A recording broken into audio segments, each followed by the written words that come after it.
تفسیر خازن میں ہے کہ پہلی امتوں پر روزے فرض کرنے سے مراد حضرت آدم علیہ السلام سے لے کر حضرت عیسیٰ علیہ نبینا علیہ السلام تک جتنے نبی آئے اور ان کی امتیں آئیں ان پر روزے فرض کیے گئے، مگر ان کے روزوں کی صورت ہمارے روزوں سے مختلف تھی۔ اس سے پتہ چلا کہ روزے یہ بہت پرانی عبادت ہے، نئی عبادت نہیں ہے بلکہ پرانی عبادت ہے۔ پہلی امتوں میں سے کوئی امت ایسی نہیں گزری جس پر اللہ تعالیٰ نے تمہاری طرح روزے فرض نہ کیے ہوں۔ حضرت آدم صفی اللہ علیہ السلام آپ ہر مہینے کی 13 اور 14 اور 15 تاریخ کو روزہ رکھا کرتے تھے۔ حضرت آدم علیہ السلام پر ہر چاند کی 13، 14 اور 15 یہ 3 روزے فرض کیے گئے۔ حضرت موسیٰ علیہ السلام پر یوم عاشوراء کا روزہ فرض کیا گیا۔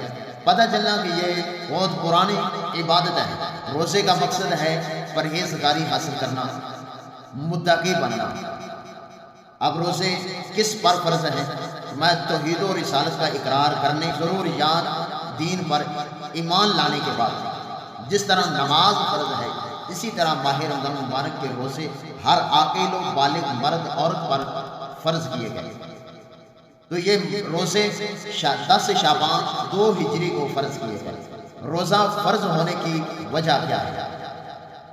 روزہ فرض ہونے کی وجہ یہ ہے، اسلام میں اکثر اعمال کسی نہ کسی ایسے واقعے کی یاد کو تازہ کرنے کے لیے مقرر کیے گئے، جس طرح مثلا حضرت بی بی ہاجرہ رضی اللہ تعالی عنہا آپ حضرت سیدنا اسماعیل علیہ السلام کے لیے پانی کی تلاش میں صفا مروہ دونوں پہاڑیوں پر چکر لگائے، تو جب انہوں نے چکر لگائے تو اللہ تعالیٰ کو یہ ادا بہت پسند آئی، تو فرمایا کہ یہ میری بندی ہے، اس بندی نے صفا مروہ پر چکر لگائے ہیں، تو یہ ادا مجھے اتنی پسند آئی ہے، تو اس کو قیامت کے دن تک یادگار بنا دیا گیا۔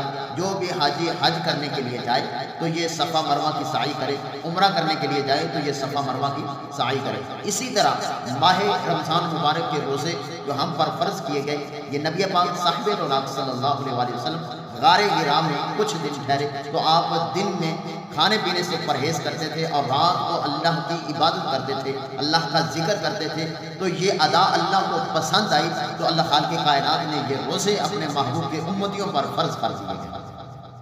اب اس تمام گفتگو سے یہ پتہ چلا کہ حضرت آدم علیہ السلام آپ چاند کی 13، 14 اور 15 تاریخ کو روزہ رکھا کرتے تھے، اور حضرت داؤد علیہ السلام یہ آپ ایک دن روزہ رکھتے اور ایک دن روزہ چھوڑ دیتے، ایک دن روزہ رکھتے اور دوسرے دن چھوڑ دیتے تھے۔ حضرت سلیمان علیہ السلام آپ